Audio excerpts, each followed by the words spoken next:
the committee. So Kenton, I'm glad you're here. Tell me when I'm doing something wrong, okay? So far, you're doing great. I haven't had enough time to mess up yet. Thank you everyone for joining us this evening.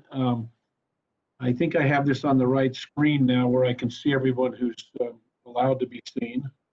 As many as can turn on their cameras, that's helpful. But I understand there's times you don't want to. We're going to go ahead and start now. I think we have commissioners here, as I understand. We have, besides myself, Dave, the vice chair is Mike Valet. And we also have Dave Richardson, Kevin Peters, Aiden, Lily, and Babs, Valet, and Jessica Ma. So if I missed anybody, it's on the commission. Me, John Iwanowski.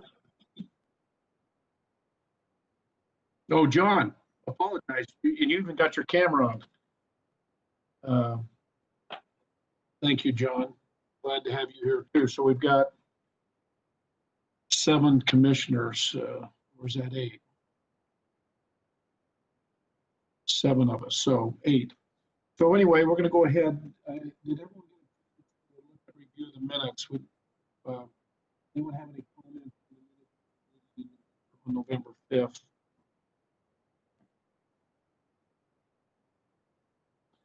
No, I read through the minutes and I found them accurate.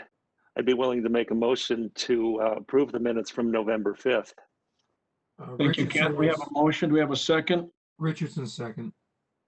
Thanks, Dave. We'll go ahead and, because of the electronics, I'm going to go ahead and take a vote by going through the names as I've written them down. So all in favor, Kenton? Yes. Babs? Yes. Dave? Aye. Aiden? Yes. Jessica? Aye. And John? Yes. And Mike?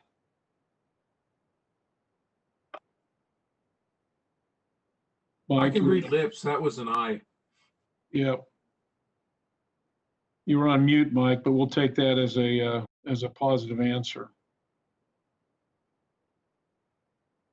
So the study session, excuse me, before we go there, we have. Yes, can you hear me now? Yeah, we can hear you now. Okay, good. Thanks, Mike. Do we have any, I don't have anything to report. Mike, do you have anything to report as vice chair? No, I do not. Thank you, Robert. Thank you. So, Nick, do you have anything you want to share before we get into public comments? I don't. Just a reminder that we need to read the remote meeting declaration document thing. It should be in the Dropbox. You know, I went through my Dropbox looking for that, so let me, I don't know what. And then real quick, while you're looking for that, on the agenda, we have an Open Meetings Act training that's a requirement every year. But we'd like to do that after the pump house item, since that's the only decision-making item on the agenda tonight. Okay. Okay, I have that now. That was in another page. Sorry, I missed that. So I'm going to read this statement now. I, Robert Hyde, as chairman of the Salt Lake City Historic Landmarks Commission, hereby determine that conducting the Landmarks Commission meeting at an anchor location presents a substantial risk to the health and safety of those who may be present at the anchor location. The World Health Organization, the President of the United States, the Governor of Utah, the Salt Lake County Health Department, the Salt Lake County Mayor, and the Mayor of Salt Lake City have all recognized a global pandemic exists related to the new strain of the coronavirus, SARS-CoV-2. Due to the state of emergency caused by the global pandemic, I find that conducting a meeting at an anchor location under the current state of public health emergency constitutes a substantial risk the health and safety of those who may be present at the location. Therefore, we will hold it virtually.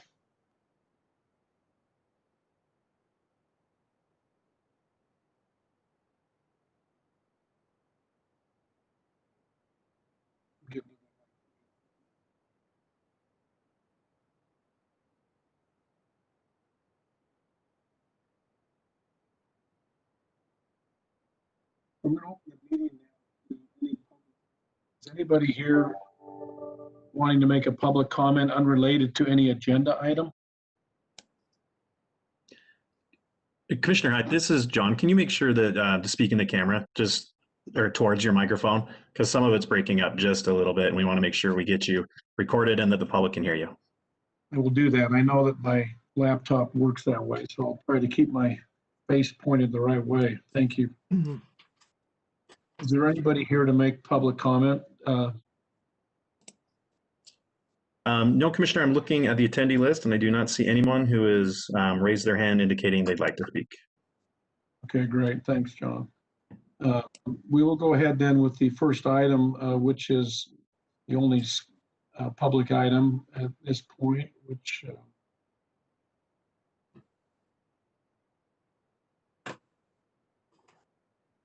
the 4th Avenue Pump House.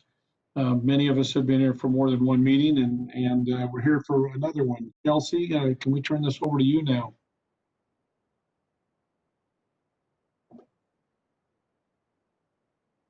Yes. Yep. Okay. Can you all see the screen? Yes. Perfect. Yeah. Okay. Hey, Kelsey, before you start, can I just publicly say agenda item? Because this is one of my projects. As we all know. I'll be back for the next agenda item. Yes, by Commissioner Iwanowski. Okay. Thanks, John. All right, so this is a request from Salt Lake City Public Utilities for a certificate of appropriateness for the modification of the approved electrical equipment associated with the approved new construction of the 4th Avenue Pump House. The modification being requested includes the following equipment: a sectionalizer, also known as a ground sleeve, an additional transformer, as well as an enclosed electrical panel. The subject property is a linear park located between 4th Avenue, Canyon Road 220 North, and Canyon Side Road. The property is located within the Avenues Local Historic District and is directly adjacent to the boundary of the Capitol Hill Local Historic District. Zoned OS, open space. In the following 2 slides are photos of the subject property. As you'll see, they are taken prior to the construction and during a nicer time of year. So, looking north and looking southwest, north and west. All right. And to provide background to the new Historic Landmark Commissioners, the 4th Avenue Pump House new construction was approved on May 7th, 2020. The approval included a building approximately 511 square feet in size with an additional 111 square feet of enclosed area. This slide illustrates a rendering. This slide illustrates the approved south and west elevation, the approved north and east elevation. Prior to the approved construction, the site contained 2 electrical transformers, 2 electrical meters, and an irrigation controller. All of the equipment is highlighted on the illustrated site plan. The approved new construction did include an electrical transformer as indicated on the screen. It was located just north of the proposed building. Since the approval in May, Salt Lake City Public Utilities has engaged with Rocky Mountain Power on the approved building and the associated equipment. It was determined that additional equipment would be required to supply power to the pump house. The additional equipment as identified on the site plan includes the new transformer just east of the approved transformer, a new power meter, an electrical panel just east of the fence enclosure, and a new sectionalizer just east of the pump house and west of the stormwater channel. The applicant provided an image of a sectionalizer in Salt Lake City. This photo happens to be on South Temple. This photo of a sectionalizer similar to the one being requested. What actually is a sectionalizer? Yeah, I actually will allow the project representative to get into the Thank you. details of what the sectionalizer will do, since I'm not an electrical engineer, but I'll finish this up and then I can turn the time over to them. Okay. The approved new construction did include landscaping to replace damaged landscaping for the construction, as well as to screen the new structure. The modified electrical proposal does include revisions to the approved landscaping. The revised landscaping will include 2 new trees, 4 new shrubs, and 31 new low-profile hedges. The additional landscaping is primarily located around the electrical equipment to help mitigate any visual impact. This slide illustrates a rendering of the pump house with the electrical equipment, with the modified electrical equipment, as well as the additional landscaping. And in summary, as identified in the staff memo, staff is recommending that the Historic Landmark Commission approve the modified electrical equipment. And I can take any questions at this time, or we can turn it over to the applicant for their presentation. So Kelsey, I don't know if you're the right person or they're the right person to answer, but why, with all the time we spent on the pump house, why are 3 whole new components coming forth so late in the game? Well, I call late in the game. Why do they come forth now? Why weren't they originally involved? Why weren't they originally presented when we were looking at, it's kind of hard to piecemeal this, right? When we were looking at the original approval. Yes, that's a good question. I will allow Public Utilities to respond to that question. Okay. Commissioners, do you have any questions for Kelsey before we hear from Public Utilities? Robert, I Yeah, just want to Kelsey. second what you said. This is fairly major things coming on after we've already spent quite a bit of time discussing this. So I look forward to hearing what Public Utilities has to say. Yeah. Okay. And likewise, Kelsey, I was just going to ask if you could go back to the elevations real quickly. I just want to understand where the sectionizer and transformer are going to be located, because it feels like it's right in front of the doors. Yes, let me just get sharing capabilities back. John, do you mind passing me the ball again? It's not right in front of the door, so let me show you. It's in front of the east elevation. Okay. So this is, can you see my mouse? Yes. Okay. The yellow box is the sectionalizer. So the east elevation does not have any doors. It actually has that large pipe, if you recall, coming out of the wall. Let me just, this guy here. Mm-hmm.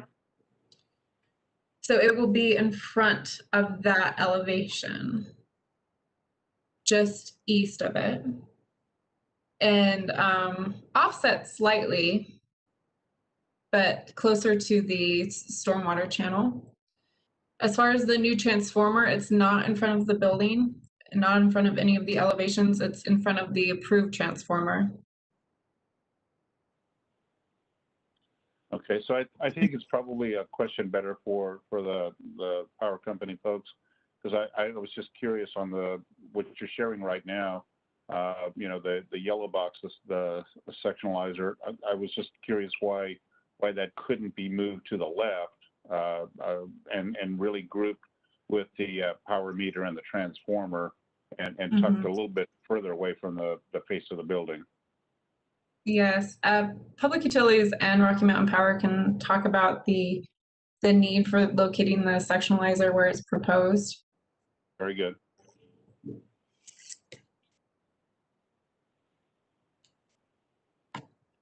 Okay, if there's no more comments, Kelsey, we'll go ahead and hear from the Public Utilities. And is Rocky Mountain Power also here, or is it just Public Utilities? This is Jesse Stewart. I'm the Deputy Director of Public Utilities. Rocky Mountain Power is here. So we will, I've got a short presentation, and then we can open up to questions or questions during the presentation that I can either field or have Rocky Mountain Power field for us. That'd be great. Go ahead, Jesse. All right, thank you. Well, thank you, Kelsey, for giving the lead into this and for your work on this project. And thank you to the commission for, again, having us back on this really important project we have for the city. As you mentioned, a lot of the commissioners have been aware of this project, and we're here for May and for some of the previous work session meetings. And for the new commissioners, this will be a taste of this project for you as we go forward. As you're aware, like I said, we've been here a number of times for this project. As a preamble to this short presentation, I want to highlight that the previously approved well house that Kelsey was just mentioning has not been altered. The well house is going to stay the same. The original transformers are going to stay the same. What we're looking at here is the new Rocky Mountain Power infrastructure that we've identified. And again, we're going to look for the HLC for approval of the incorporation of the additional Rocky Mountain Power infrastructure. I want to introduce who else I've got on the call that might be answering your questions. We've got Laura Briefer, the Director of Public Utilities, is listening in. We've got Don Wagner, who's our Water Capital Engineering Program Manager and overseeing the project from an engineering side within house. We have our design engineers, Bowen Collins. We have Kirk Bagley on the line. Holly Mullen, our Communications and Outreach Manager, along with Cindy Googler from Wilkinson Ferrari, who's helped us facilitate the public engagement. And then representatives from Rocky Mountain Power, Mr. Jeff Barrett and Mr. Brian Moore. And if there's specific questions, I know Commissioner DeLay asked what specifically a sectionalizer does. I'll go through a high level, and if there are more questions, I'm going to defer to Rocky Mountain Power for details on their infrastructure as we go forward. But great questions, everybody. Again, why are we back here? And with that, I'm going to share my screen. We'll go through a brief.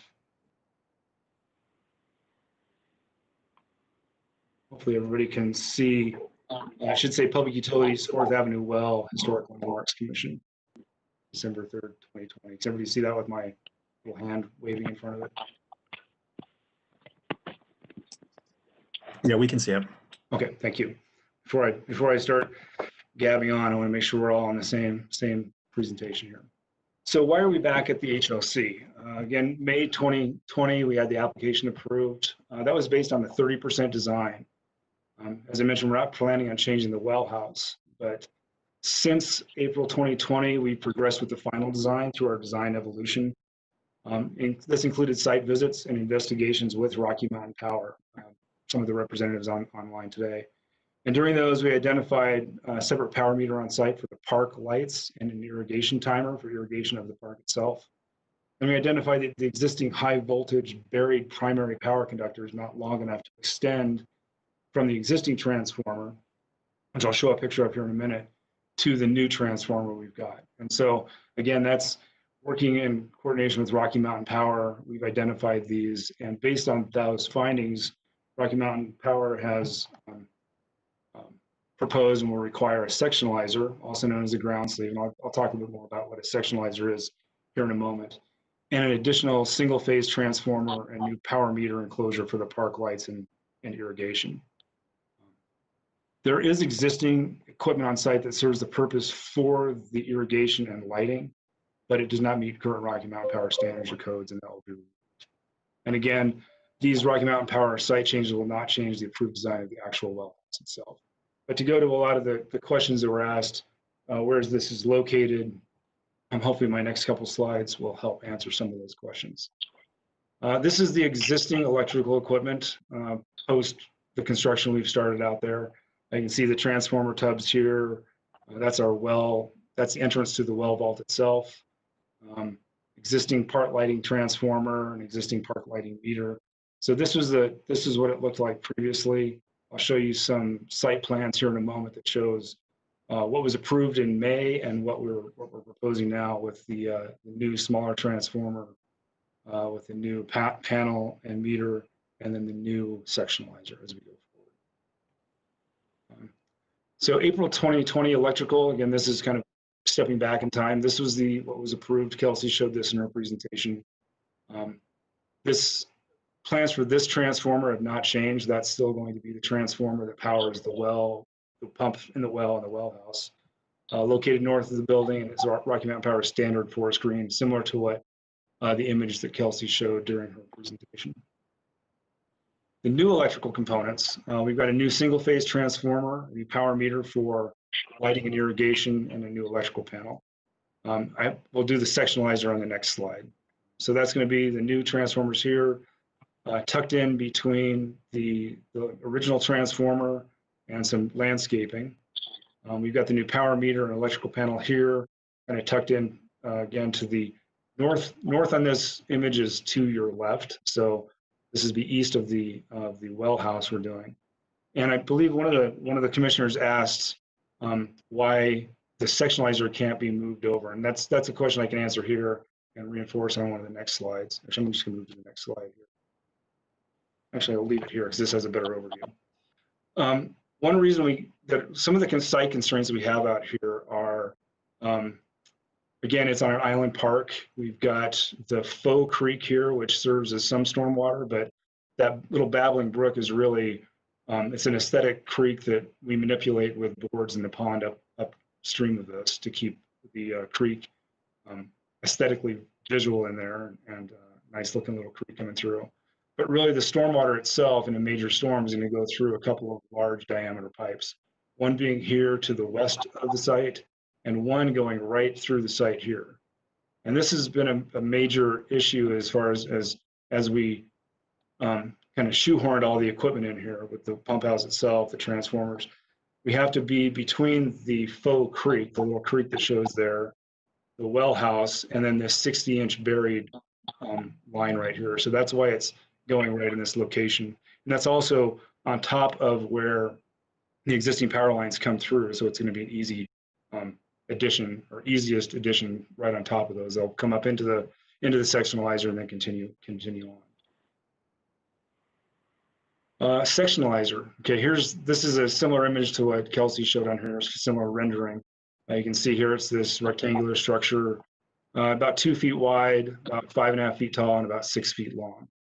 Here's the controller, and I'll show a broader view of this on an ending slide, so you can see a view from the east of what things will look like as we look back at it. The sectionalizer is really, in this case, is used to extend the high voltage buried power conductor, and that's why I said it's right there, so we can extend that on and up to our new transformer. And if Rocky Mountain Power wants to add details, I'll let Jeff and Brian jump in on that. And then it's also used as a second purpose to split power from the single high voltage buried line into 2 separate meters that can go to the different transformers there.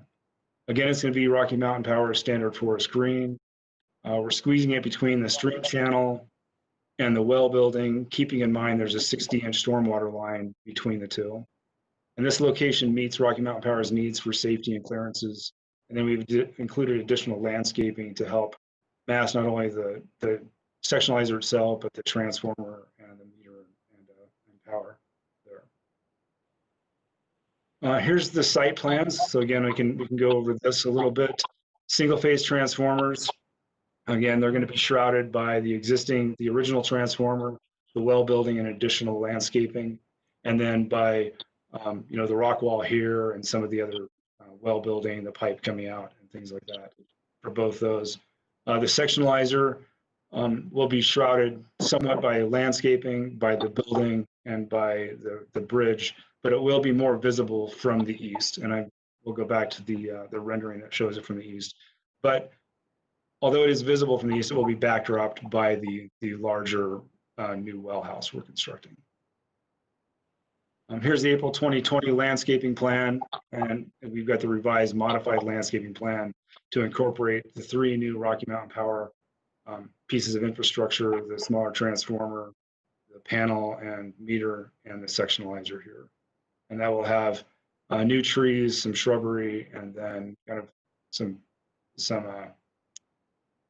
bordering here, and then it's going to be bordered up against the creek, the open creek channel right there to the east. We saw those on the previous slide, and you've all seen these in previous meetings. This is just the approved well building from the various directions and in various climates. You can see the originally approved transformer here. The other one will be right behind it, and then there'll be some additional landscaping infrastructure back here. And then this is really the more, I guess in my opinion, the more critical view, because this is where the new infrastructure will show.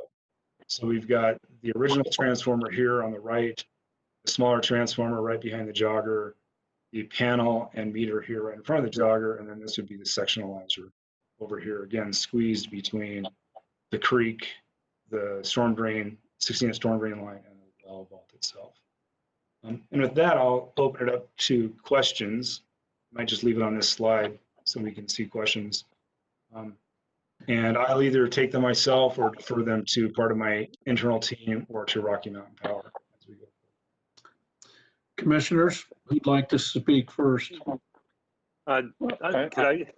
Question for Jesse. Kenton here, what other locations did you guys consider?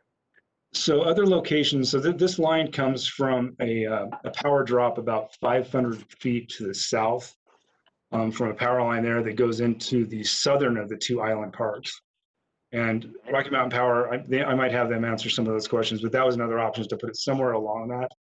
But we all determined, and this is what we're proposing to you, to keep it all in this one site instead of extending that construction across both parks, putting something down there that would be the sectionalizer, and having more open cut trenching and directional boring to put the lines in that would bring it back up to the well site here.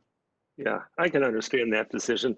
What about you've got an existing stone wall at the bridge kind of thing, and then a stone wall you're building around the back of the building.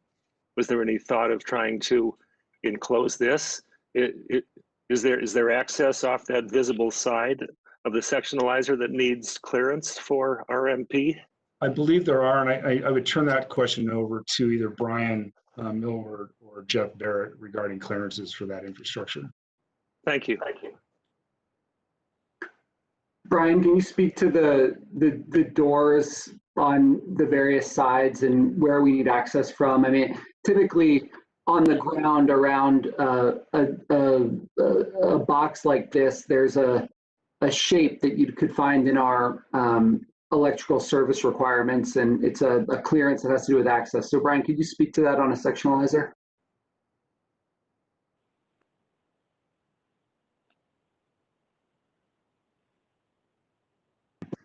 You've got to unmute yourself, Brian.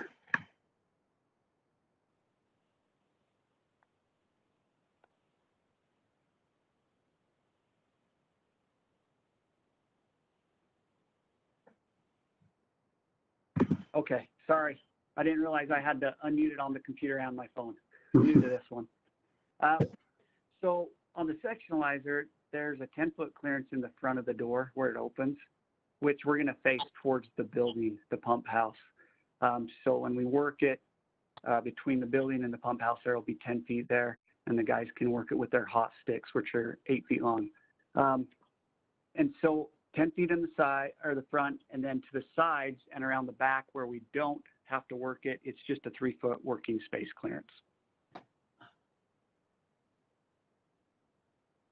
Okay, is there 3 feet between the back, that side that's visible from the street, and I guess that's the curb along there?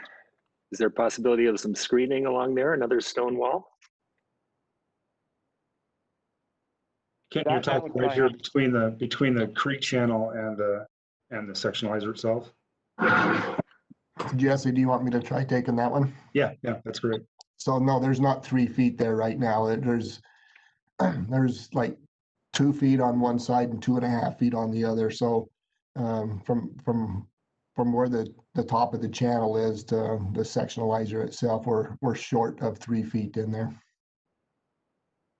Hey, And Kenton, is, could I jump into this for a sec? oh, for sure. Yeah, take Yeah, over, Dave. So there's a little bit of space there, and I think that the landscaping plan here presented is absolutely fabulous.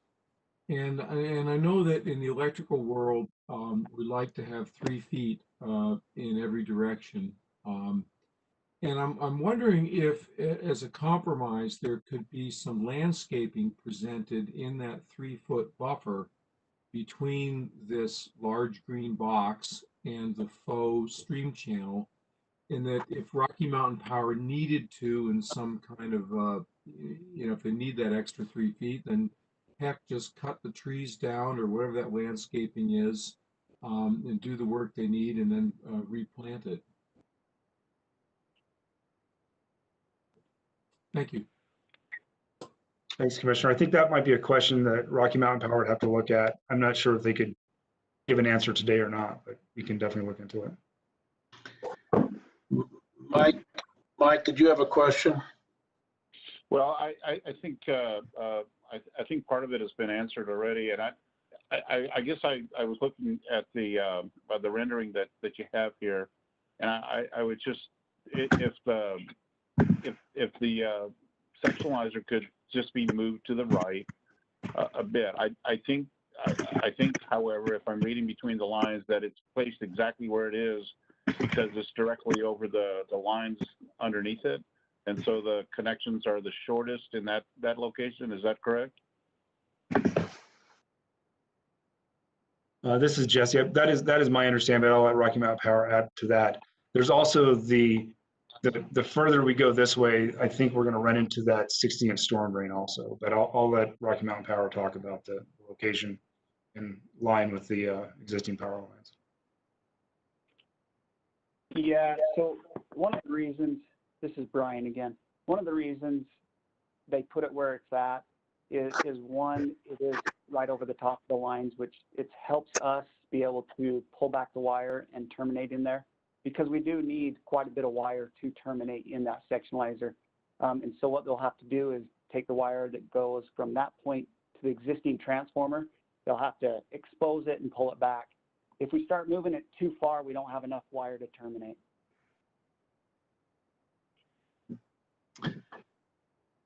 Other commissioners have questions? Mr. Chair, this is Nick Norris. Can I just quickly, I have an announcement to make that really, we have a call-in user 4, which is actually Commissioner Jessica Ma, who lost her connection. So I just wanted to make sure that the record reflected that she is in attendance as that call-in user 4 on her phone. Thank you. Thanks, Nick.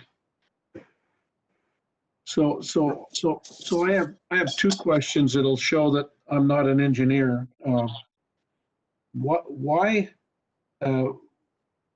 couldn't one transformer be enlarged and only have 1 instead of 2? And why would the new power meter and electrical panel, why weren't why can't they go in the building? Why weren't they presented when we looked at the building in the first place? I mean, I assume power meter is pretty obviously needed, or is it just being moved from somewhere else and it already exists?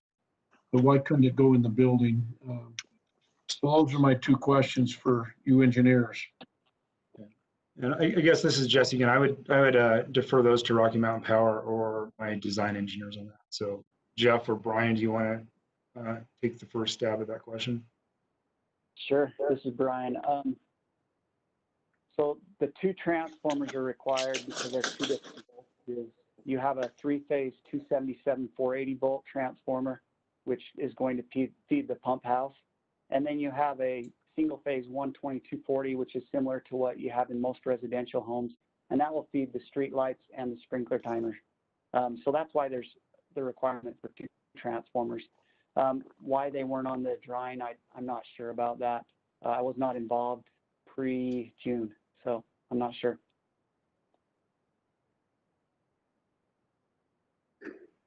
Okay. Any other commissioners have questions? Yeah, Robert, I'll ask you something again. So talking about the 10-foot clearance you need between the front of the sectionalizer and the building, are you exactly at 10 feet from that that piece of equipment on the face of the building? Or could we squeeze a little bit more room out of there? So I can answer that one. Yeah, we're right at 10 feet on it. We've got it we pushed it up as close as we could to it. Okay, so that 10 feet is really non-negotiable in terms of safety for your workers? Correct. Yeah, we need that clearance in case there's a flash. They need to be safe. Got it. Well, I'd say, is there any reason that unit has to remain the standard Rocky Mountain Power forest green? Can these units be painted? So, you know, we require the green. I have seen certain situations where they have allowed a wrap or something like that to be put on them. But that's something that would have to go through management to get approval through. That's a little bit above me. Yeah, and Brian, to that question, there is precedent, and if you've driven around, there are certain parts of the valley where they've been a little bit more excited about wrapping switchgear and sectionalizers, and we have a process. Oh gosh, I forget the gentleman internally who manages it, but certainly if that was a priority of the community to wrap that with art or some other type of thing, we could do that. We've got a process for that, and you know, we'd just have to work with public utilities, and we could get there. It wouldn't be too much trouble for us. Good, thank you. Anything else? Just one more try. You know, in the rendering that we're looking at, the two green boxes that are on either side of the jog are kind of, you know, the view of those are mitigated because of landscaping. And I'm wondering, since the business end of the sectionalizer is between the sectionalizer and the pump house, I'm wondering if there can't be some landscape on the back of the sectionalizer that would somewhat mitigate the visual impact that it's making. Yeah, Mike Kenton here again. That's a good question, Mike. I mean, what is the 3 feet spacing on the back of the sectionalizer needed for anyhow? So it's just a working clearance that we require. Now, if I'm open to if you guys put something together of landscaping to shield it. I'm open to looking at that and reviewing it. We don't want a big giant pine tree or something there, which wouldn't fit anyway. But we don't want it to be so tough there that we can't remove and maintain that equipment if needed. Brian, correct me if I'm wrong, but my understanding is typical maintenance would always be from the side with the 10-foot clearance because that's where the doors are. But the 3-foot clearance is for an event where we needed to get a crane in to remove it and replace it. And so that would be a much less usual event. So plantings, if proposed and if implemented, you know, maybe we only need to get in there every 10 years or something. Is that a fair characterization, Brian? Yeah, that's correct. Yep. And also there's a water channel there. I mean, you're not pulling the crane right up next to it anyhow. It's reaching from the street. But Jeffrey, I appreciate your what you said there. Maybe that's an avenue we could consider. Thank you. If there's no other comments, we'll go ahead and close this portion and move to the public comment portion of the meeting. Is there anyone here, John or Nick, is there anyone here that to make public comment?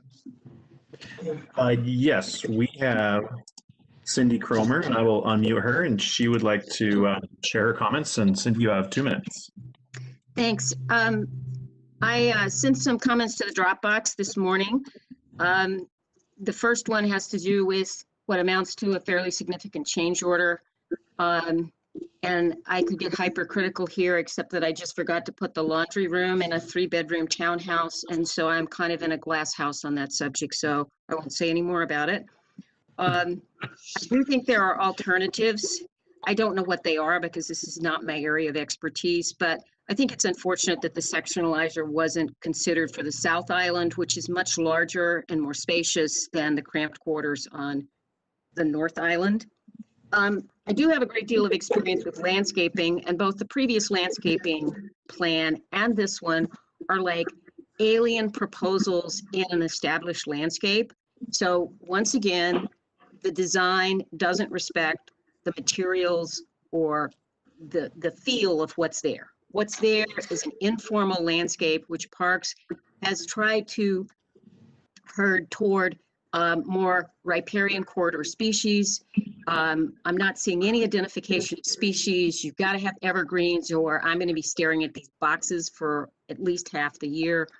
And I really just find the use of curbing, which is not used elsewhere in the park, to be another example of an alien material. So those black lines, it took me a long time. I thought they were fencing, which I wouldn't have objected to, but they're concrete curbing, and that's not used in the park. So we have a very informal landscape with a meandering stream and a meandering walkway and elliptical beds and a bunch of native species. And now all of a sudden we've got this thing with foundation plantings in the previous design and these species that aren't identified. And it just really speaks to the fact that, in my view, this is its own place. It has its own materials, its own feel, and that hasn't been respected throughout this process. We really need to see what plants you're going to use, and we need some evergreens. Thanks. Thank you, Cindy. Is there anyone else to comment? We did receive one late email that came in during the meeting, and I can read that for you quickly. This is from, thank you. This is from Shane Franz. He says, "Dear members of the Historic Landmark Commission, I'm writing to comment on the proposal to add additional power infrastructure to the proposed 4th Avenue well. As you are aware, the neighbors have been expressing concern about the design for over 2 years. The original public utilities plan included a building large enough to take over the park, complete with on-site parking, generators, and barbed wire top fence. Our neighbor fought vigilantly to require that the pump house follow 3 simple rules, that it be small, silent, and appropriate. After countless meeting hours spent in negotiations, it was felt that we finally arrived at a design that met most of those requirements.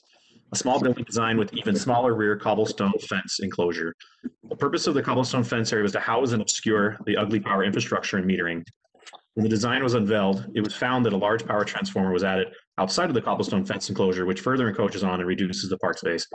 This was not included in the original design and was added in a casual after-the-fact manner, but was a substantial change. The intent of the small, silent, and appropriate design rule was to avoid sprawl, keeping the footprint of the well and pump house neatly contained, thus preserving what was left of the precious open space and park character.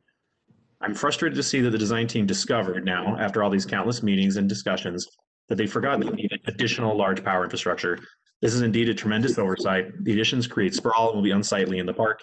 The additional sectionalizer and transformers provide places for homeless people to sleep and hide.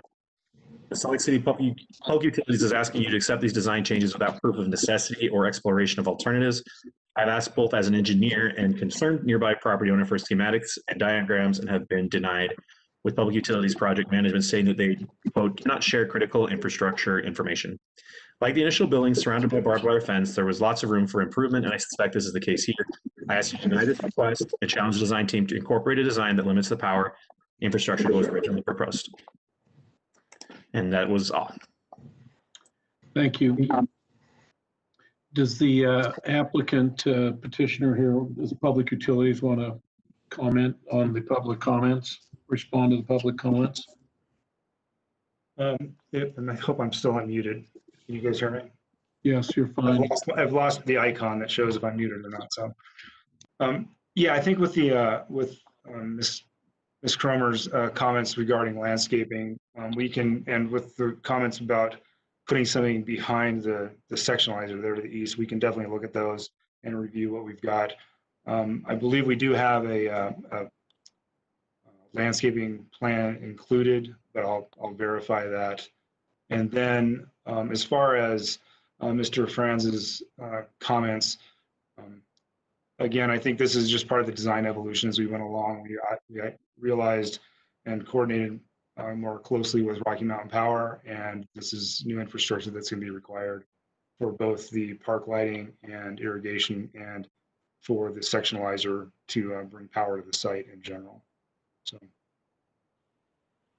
Okay, thank you. anything else? If there's no other comments, we'll go ahead and close the public hearing and move to our commission deliberations. So can we stop sharing the screen so we can talk to each other? Yeah, sorry, I'm gonna have John, I believe, has to take me away and unshare. There we go. Thank you. Commissioners, what do we want to do on this? Comments, positions, feelings? It's Commissioner Ma here. I think I agree with Cindy as far as the landscaping. It would be really nice to have a little more attention paid to that aspect. Okay. Well, this is Others? Kenton. Yeah, Kenton here. I feel like they kind of got us over a barrel here because it's hard to. First of all, I'm a little frustrated we're in this position, but you know we are where we are. But they've kind of got us over a barrel because we cannot really argue the engineering aspect of it. Excuse me, the engineering aspect. It seems like alternative locations are, at least as presented, are not possible. So it's just a matter of putting some lipstick on this pig and figuring out how to reduce the impact. You know, I would just it would have been nice to see more of a process of where other options could have been, you know, but you know, because I'm pretty sure they worked through them. They're very competent and you know, concerned professionals, but they're coming at this from a very practical point of view, and kind of sticks us into a place that's hard to get out of. So Yeah, I don't really have a. I agree with that, Kenton. Other comments? Yeah, Robert, I think that I agree with Kenton. I think we are where we are. It would have been nice to see this from the beginning. I do think that if indeed we landscape properly, we can mitigate as much as possible. The sectionalizer should not be replaced every 2 years. This is a 10, 15-year kind of thing. If indeed we plant appropriately between the creek and the sectionalizer, it'll mitigate the look of that. I still wish that it could be moved further to the right in groups so that it wouldn't be right in front of the building. You know, the example that was shown, the one on South Temple, yes, it's about the same size, but it's sitting in front of a building that's about 5 stories tall. So it looks insignificant in front of that building. When it's in front of a 1-story building, it's not an insignificant thing in front of the building. Yeah. Yeah. Dave, I know you've got a comment. Well, I was going to hold out till the end here, but I'd love to put a little bit of a positive spin on this. And we could start by that wonderful snowman in the earlier rain. Really, that's great. But no, realistically here, I really, really, truly appreciate the clustering of all of the different mechanical equipment, that it's clustered here around this new building folly, whatever you want to call it, in our park, rather than having all these disparate boxes all over the place. And, you know, as architects, we've been talking for years about clustered development, and versus dispersed development. And I think in that regard, the clustering of the utilities, along with this skillfully planned additional landscaping, to me works quite well. I mean, we can argue about what the plants are and all of that, but I think that the intent is here to landscape our way out of this problem.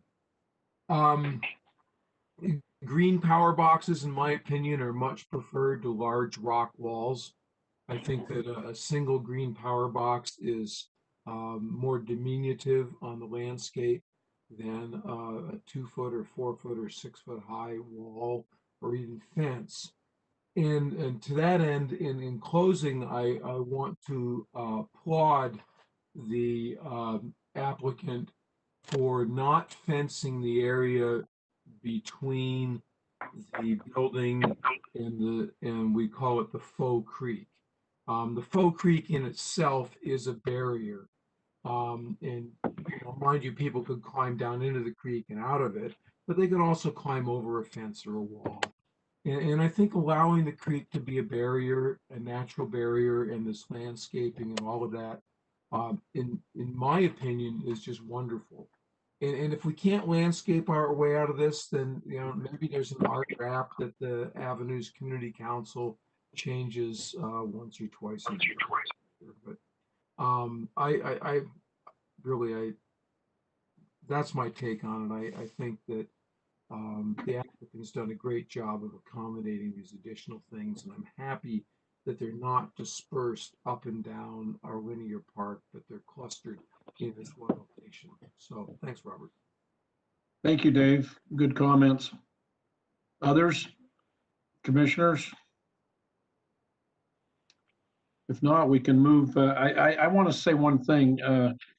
I think I just echo what's been said, and that I feel like we're kind of in a position where there's really only one way to go. And if these things are needed, they're needed. And I think they've been dealt with as well as they can be from what I know, little I know about it. But what frustrates me in this whole presentation tonight was to learn that what we approved in May was a 30% design. I just don't think that we should, when you approve something, you're giving and taking and trading and bartering. And so to not have a more complete view, if we'd had everything before us, we might have approached it all a little differently. So I hope in the future we don't. I'm talking to the city staff if I can. And I don't know. I'm not trying to blame anyone for anything, except it'd be nice if things didn't come to us until. I know it's a chasing the tail of the cat a little bit, because Public Utilities doesn't want to go into great detail on design so they know they can put the building there. But on the other hand, it's hard for us to make a decision when we only have part of the facts, or we learn later we only had part of the facts. So I hope we don't have that again. Be that as it may, we've got the pump house, and we need these improvements, it sounds like. So is there anybody that wants to make a motion about approving what we've seen tonight? Or a motion to deny it?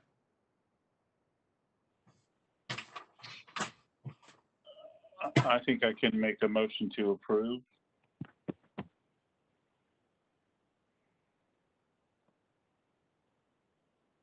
Go ahead. All right. Motion to approve consistent with staff recommendations based on the information in the staff report concerning the request for the certificate of appropriateness for the modification of the electrical equipment associated with new construction at the 4th Avenue Pump House, case number PLNHLC 2018-00557.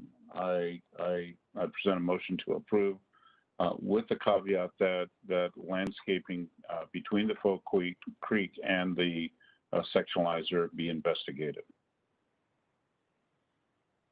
Okay, so we're asking, the motion has a modification, or a condition rather, not a condition that staff further review with the applicant the landscaping situation, see if we can enhance that or improve it.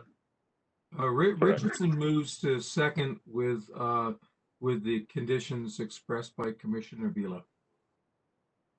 Thank you. We'll now take a vote. Kenton, Aye. Babs, Abstain. Dave, Aye. Aiden, Yes. Jessica, Aye. John. Oh, John's gone. And Mike. Aye. Okay. That's been approved. Good And I luck, just- Public Utilities, and good luck with getting it done and built. Thank you very much. Appreciate your time. Thank you for coming tonight. Thanks, Jesse. Thanks, everybody. I just wanted to mention, the reason I'm abstaining is I know this took a tremendous amount of time and work, and I have not had the bandwidth to research all of this as I wanted to.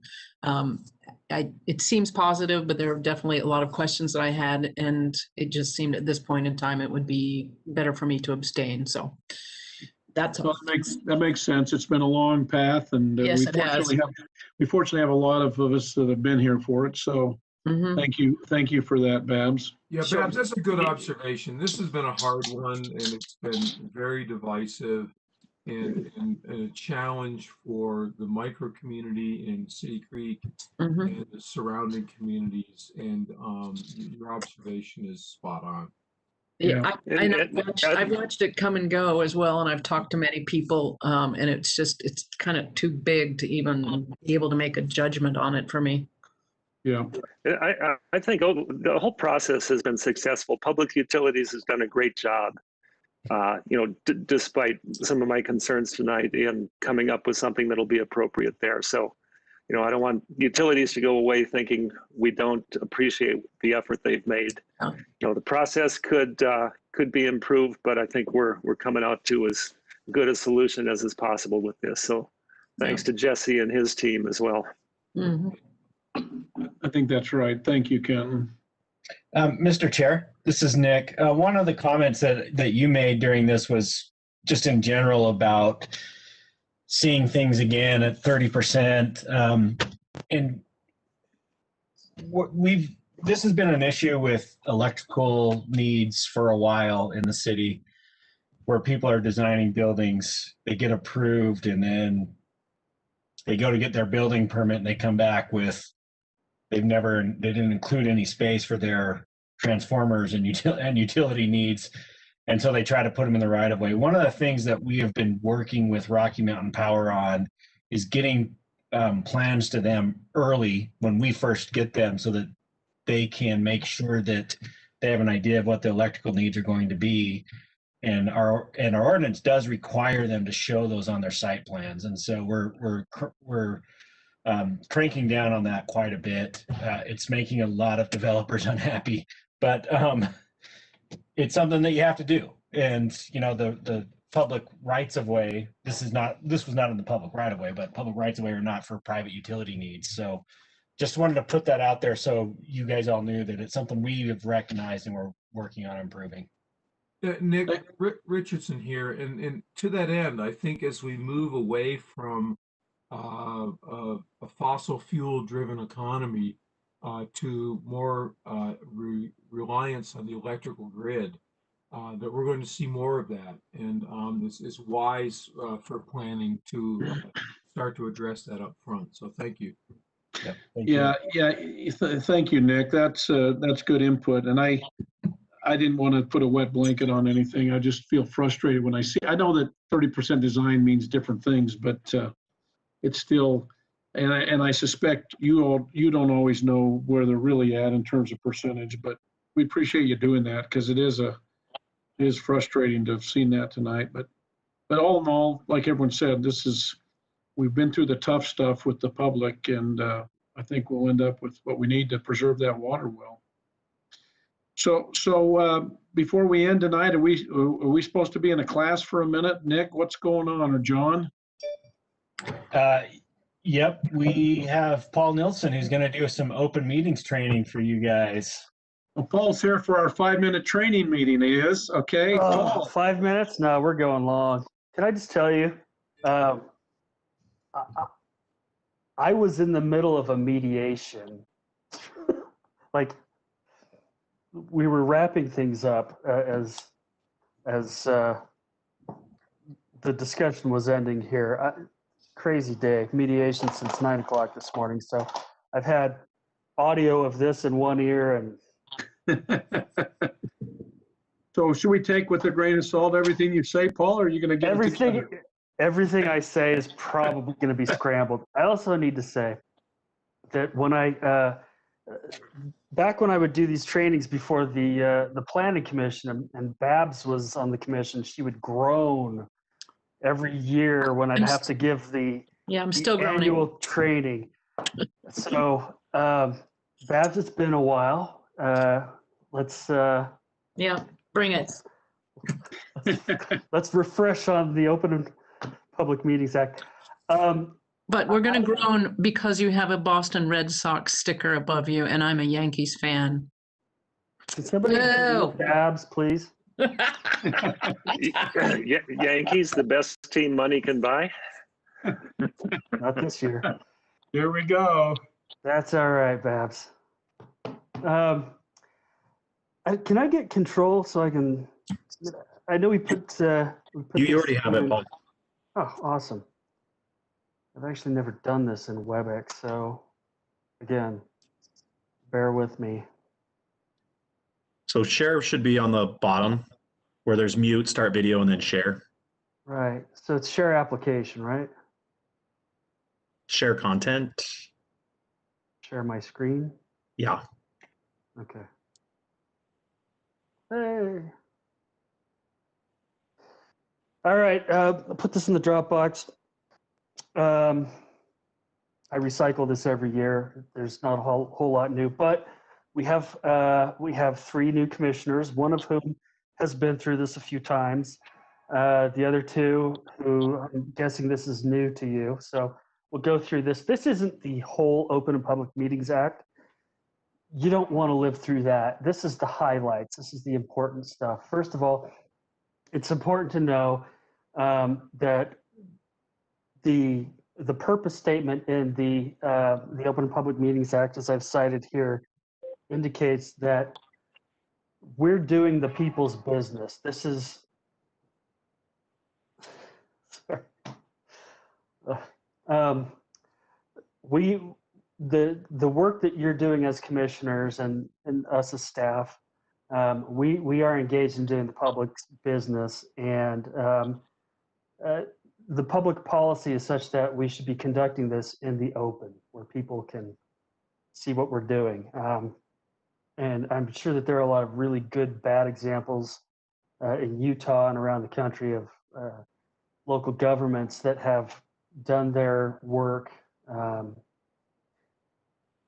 outside of the public's view, and those are the things that we're trying to avoid here. This is an annual requirement, of course, being the procrastinators that we are. I am. We wait until December. But that's okay. We're getting this requirement in. We are required to do this every year. Now let's talk about what a meeting is. The definition under the Meetings Act is the convening of a public body with a quorum present, including workshop or an executive session, whether in person or by electronic communications, for the purpose of discussing, receiving comments from the public about, or acting upon a matter over which the public body or specific body has jurisdiction or advisory power. And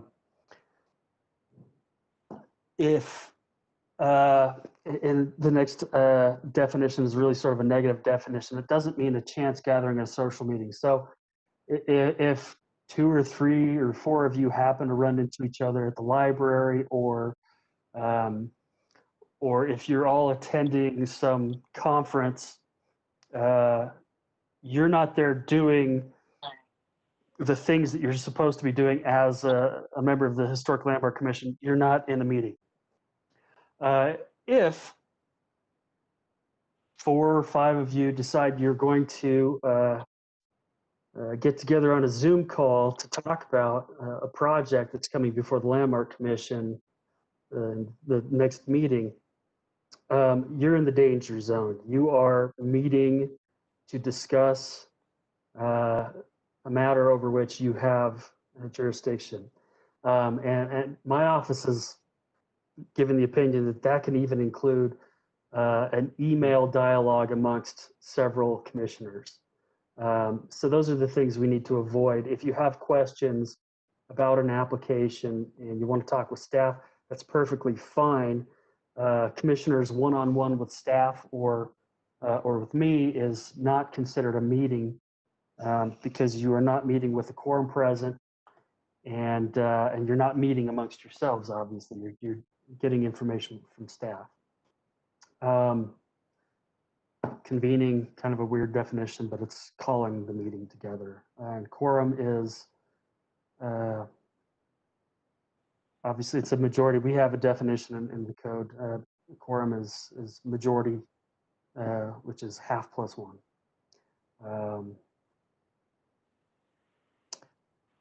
Meetings are supposed to be open to the public. There are times when we can close meetings. We'll talk about that. But the idea is that we're doing, as I mentioned to start with, we're doing business where we can be observed by the public. We sometimes have, it's been a long time, but we used to do subcommittees. Those kinds of meetings do still need to be done in view of the public. Sorry, this is stuff that generally applies more to staff when it comes to notice of meetings, but these are things that the commission has questions about from time to time. When we notice the meeting, these are the items that are required: the agenda, date, time, and place. We have to post the agenda at least 24 hours or make any changes to the agenda at least 24 hours before a public meeting. There are times when you have an emergency meeting, but as I've been told from episodes of Parks and Rec, there's no such thing as a land use emergency. So typically we don't do those, but we can schedule a special meeting, an emergency meeting. I have yet to see an emergency meeting in the land use realm. City Council calls those every now and then, but I can't think of a reason why we would ever need an emergency meeting. That being said, even with the 24 hours, our code requires 12 days notice of hearings on land use applications. We can amend the agenda outside of the 24 hours, but within the 12 days, if it's something such as voting for officers or conducting an annual Open and Public Meetings Act training, which we added to the agenda yesterday. Thank you for your patience and tolerance. The agendas need to include some reasonable specificity as to what the commission is going to be considering. The more specific we get, we can find ourselves in trouble if we address something that's not within the scope of what's in the agenda.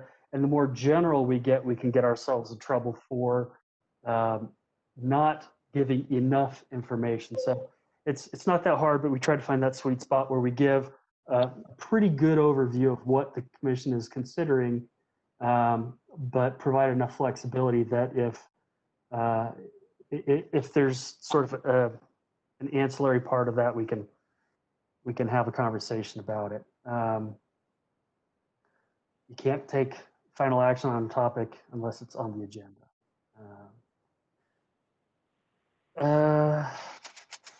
This is the other thing: is if we have something that's not on the agenda, generally we can't have that conversation. But if it is brought up by a member of the public, it can be discussed to some extent, but no action can be taken on that. So the Landmark Commission has the general comments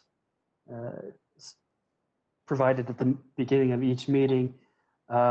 We often do have those comments, and if there's something that a member of the public raises that the commission wants to discuss, that's fine if it's initiated by the member of the public.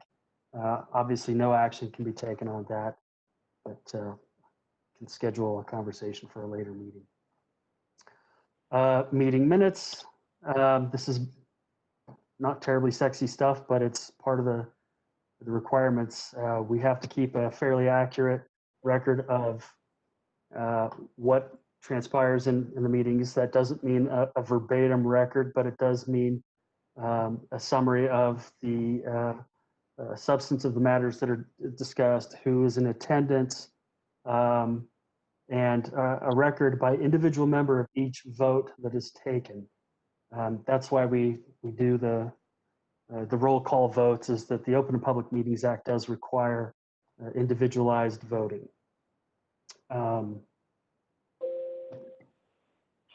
Closed meetings. We have yet to go into a closed meeting in the 12 and a half years I've been here, probably longer that Nick has been here. And there generally are not good reasons to go into a closed meeting as a landmark commission. There have been times when the planning commission has to discuss litigation. The city council does this on a regular basis to discuss real property acquisition and often litigation. I believe when the city council was talking about inland port stuff, there were some litigation closed sessions, other litigation, other kinds of property acquisitions. In order to go into a closed meeting, in case this ever does happen, you need 2/3 vote to go into the meeting. You have to state the reason, and it has to be one of these approved reasons. There's a longer list, but these are the only ones that could ever possibly apply. If you want to discuss the character, professional competence, or physical or mental health of the Landmark Commission's attorney, you can go into a closed meeting for that reason. We do that tonight, Paul? Mental health is probably relevant right now. Like I said, I've been rolling in a mediation all day, and it's been kind of a crazy one. You do have to have a quorum present. This is sort of an interesting academic exercise as to how this would happen under the current rules. We'll get to the current rules in a minute for the remote meeting. Quorum must be present. I believe that there is an exception to this that may have been included in the legislation that was adopted by the state legislature in the 5th special session this year, which I think we had 6 or 7 special sessions. I think that's a record for the state of Utah. You cannot take action in the closed meeting if that ever happens. Again, this is a voice vote. Each person, individualized roll vote, each person who votes to go into the closed meeting. And the record, the minutes and recording of the closed meeting are kept separate from the regular minutes of the meeting and the regular recording, and those are generally not subject to grandma. So much fun. So here's something that for all of the years I've been doing this, I've really kind of just glossed over, because electronic meetings have never been a relevant thing for the Landmark Commission or the Planning Commission that I also advise. The Public Meetings Act states that if the public body is going to hold electronic meetings, it has to adopt its own policies that enable it to do so.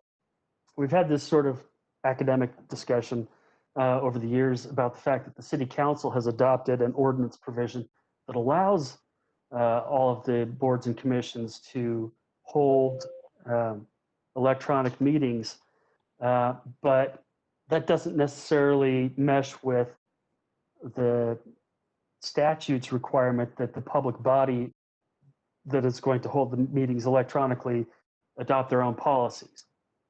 So this has really sort of been a non-issue for so many years. Along comes this wonderful pandemic that we're living in 2020, and the state legislature sort of short-circuited this. They cut directly through whatever that requirement would be and indicated that public bodies can convene and hold electronic meetings without an anchor location, without meeting physically at the city and county building or wherever. If we go through and read the statement that Chairman Hyde read at the beginning of tonight's meeting, these are the specific findings that must be made. It's a little bit weird, I'll acknowledge. And this was something that we tried to push back a little bit on when the legislature was considering this, because Chairman Hyde is not a public health expert, as far as I know. Correct. And it seems more relevant to elected officials who have ballot box accountability. And also, we recognize that there could be a situation outside of Salt Lake City where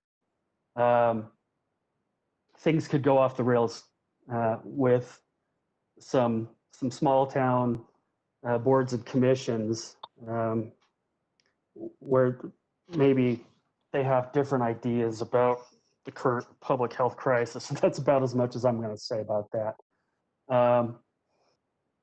But this is what got adopted by the legislature, and so in order to continue meeting, we need to read the statement that Chairman Hyde read at the beginning, based on his findings, and he referred to the fact that the president, the governor, the mayor, and everybody's relatives all recognize that we're currently in a public health emergency. You'll see subsection 5 there requires that we read that every time we have a landmark commission meeting, essentially, because the statement that was read at the beginning of tonight's meeting expires in 30 days. That's why we do this each time.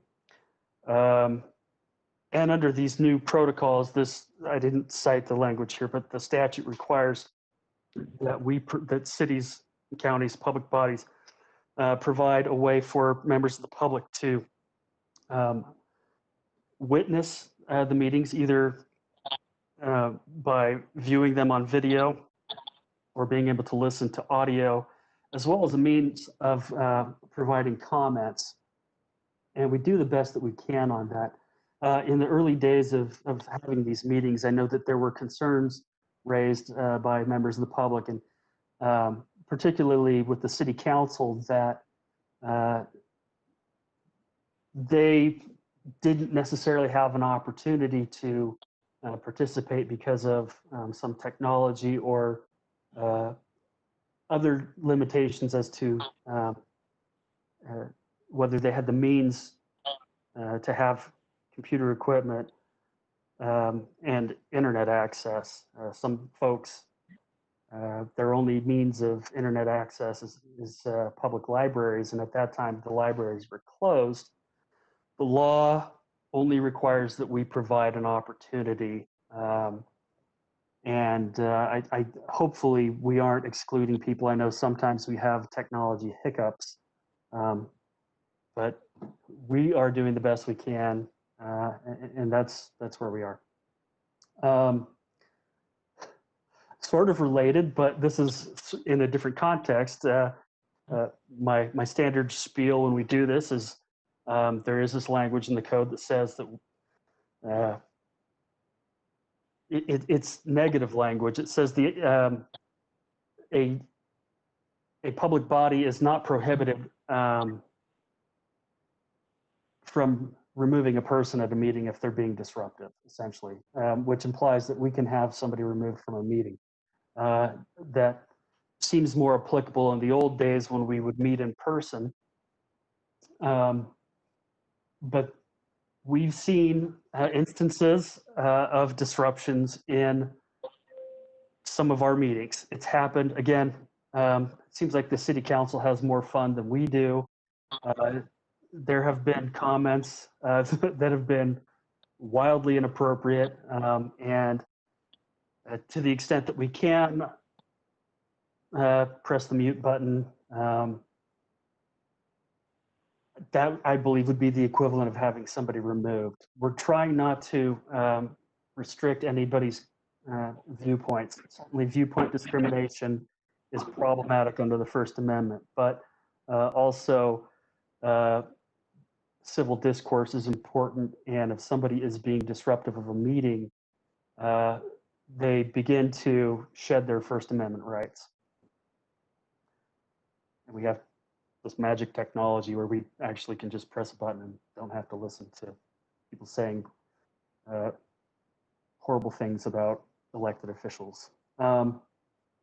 Consequences of violating the open meetings law. It is a crime. I believe it's right here, Class B misdemeanor. I'm not aware of anybody ever having been charged with a violation of the Open and Public Meetings Act. Oftentimes, if there is a technical violation of the act, the remedy is to a do-over. I'm not aware of that happening either. We've had some circumstances where we had notice problems, but not a per se violation of the Open and Public Meetings Act. So with that, I know I kind of just blazed through this. There's a lot to it, but usually there are things that are basic that we need to pay attention to. And those things are generally, let's not have an email dialogue about a specific application that's coming up, because that is technically an electronic meeting to discuss something that the commission has jurisdiction over. There was one thing I didn't mention. I used to put this in my presentation, and I took it out because it was really kind of a silly thing. Several years ago, the state legislature decided they were going to include some language in the act that says basically, hey, members of public body, if you want to have text message conversations outside of the meeting, that's fine. And that's all it said. It didn't prohibit those from occurring within a meeting. But that's where the bill started, and that ended up getting taken out. If you've paid attention to things going on with the Salt Lake City School Board lately, you'll understand why having some of these side conversations could be a problem, or at the very least embarrassing. So it's something to be mindful of while you're in these meetings, even as we meet electronically, or when we eventually go back to doing these things in person, that the conversations that you have with other members of the public could be subject to grammar.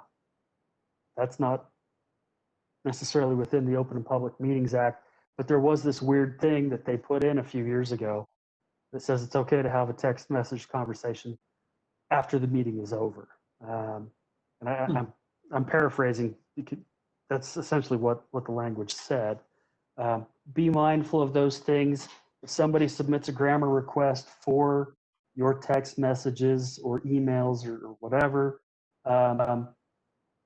we'll have that conversation and figure out if we have to provide those. But I would encourage you to not have those conversations. I'm not telling you you can't. I'm encouraging you to not, based on the recent example that the Salt Lake City School Board has provided to us. Have you had text messages? Have you had to provide those before? This is really unusual to me, having done this for a long time.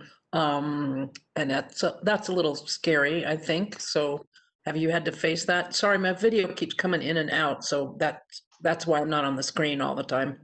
I have never had a grammar request for text messages from members of the Landmark Commission or the Planning Commission.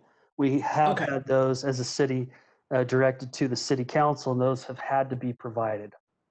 Wow. Okay. It depends. It depends on what's in the message, though. If it's a personal communication, if Babs, you're sending Aiden a message that says, "Oh, I'm so hungry. Let's go get something." When this thing is over, that's a personal communication. It doesn't pertain to the business that's being conducted. It doesn't pertain to your position as an appointed member of the commission.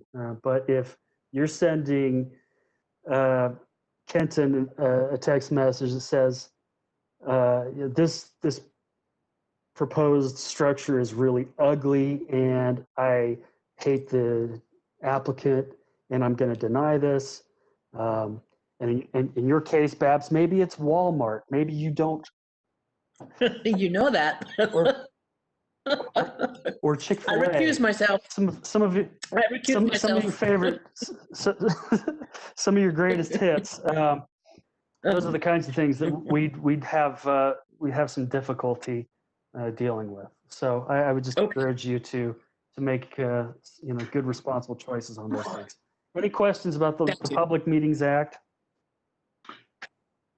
Hey, Paul, this is John. I just thought one thing that might be appropriate to discuss is the use of social media and discussing projects as a commissioner on social media that has recently happened, and we just might want to talk about the impacts of that.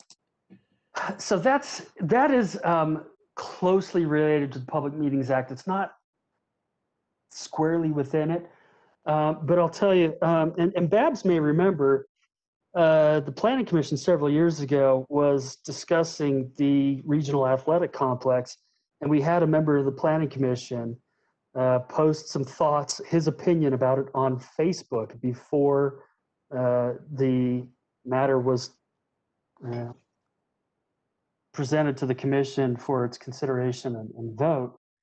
And that was brought to my attention. I went to the commissioner and I said, hey, it appears that you have expressed your opinion on something before having that presented to you. We could have a due process problem here. It might be in everybody's best interest if you recuse yourself. And he said, oh my gosh, I didn't even think about that. My mistake. Yes, I won't participate. That turned into a whole other thing with somebody who appealed that decision, going to all of our local media outlets and saying that a member of the commission was coerced into not participating, which put me in a bad light, where I was being accused of having coerced somebody to not participate. And it was a close vote on that. That's something that it's not Open Public Meetings Act, but it's a due process issue where applicants are entitled to fair consideration, a meaningful opportunity to be heard. And if you're expressing your opinions on social media or elsewhere, it's a pretty good indication that an applicant isn't getting a fair shot. And the reason why I raised Walmart, it's kind of funny, but Babs, as a member of the Planning Commission, let it be known that she hated Walmart. And Babs, to her credit, said, I'm not coming to the meeting on such and such night that we're doing the Parley's Walmart because I hate Walmart. I'm probably going a little bit too far, Babs, in paraphrasing you, but you indicated that you didn't think that you could provide an unbiased perspective and vote on the petition that came to the Planning Commission. So you did the right thing and you chose to not participate in that application. The other thing that's related to, you still hate Walmart. No, I still have never been in one and still will not give them any money. Yeah. There you have it. That was my personal opinion, and it was easy to recuse myself and just say I can't be a part of any of this process. And so I missed, several meetings or the part of those meetings, and I felt good about that, and that was my responsibility to do that. The social media thing. Babs. Amen.